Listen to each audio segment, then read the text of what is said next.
اعوذ باللہ من الشیطان الرجیم بسم اللہ الرحمن الرحیم السلام علی الحسین وعلی علی ابن الحسین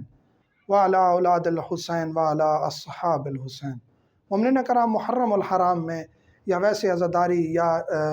کسی تقریب کے ایام ہوں تو مومنین جب سجدگاہ، زیارات، علم، شبیہات کو ہاتھ لگاتے ہیں تو ذہن میں یہ سوال اٹھتا ہے کہ کیا ہم وضو سے ہیں یا نہیں، کیا بغیر وضو کے ان کو چھو سکتے ہیں یا نہیں۔ شریعت نے جو پابندی لگائی ہے بغیر وضو و غسل کے، طہارت کے بغیر آپ قرآن کریم کو نہیں چھو سکتے، اسماء مبارکہ کو نہیں چھو سکتے، تو اس صورت میں آپ اسماء مبارکہ اور قرآن کریم کے علاوہ شبیہات ہیں، سجدگاہ ہے،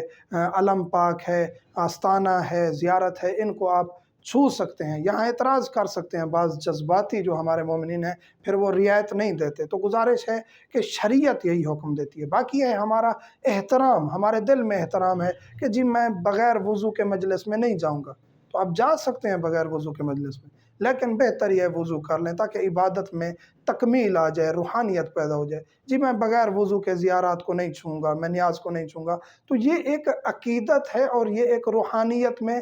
معراج ہے۔ باقی یہ نہیں ہے کہ حرام نہیں ہے کہ بغیر وضو کے کسی نے اگر سجدگاہ کو چھو لیا، خاک شفا کو چھو لیا یا مثلا کہ علم پاک کو چھو لیا تو اس میں کوئی قباحت نہیں ہے، حرام نہیں ہے، لیکن بہتر یہ کہ انسان طہارت کے ساتھ رہے تاکہ مجلس عزاداری میں اس کی روحانیت بڑھے۔ اور سجدگاہ وہ سجدگاہ جو عمومی خاک کربلا کی ہے، لیکن اگر خاک شفا ہے،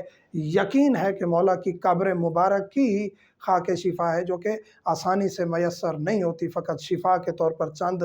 دانے بھی میسر ہو جائیں تو بڑی بات ہوتی ہے، اس کو چھونے سے اجتناب کریں بغیر طہارت کے۔ اور اس کے بارے میں روایات بھی ہیں کہ اس کو بغیر طہارت کے نہ چھوا جائے، اور اس کو استعمال کرنے کے بھی خاص ذکر و اذکار ہیں اور طریقہ ہے، وہ ہم ایک لیکچر میں بتا چکے ہیں۔ مومنین سے ملتمس ہوں ہمیں دعاؤں میں یاد رکھا کریں۔ والحمدللہ رب العالمین۔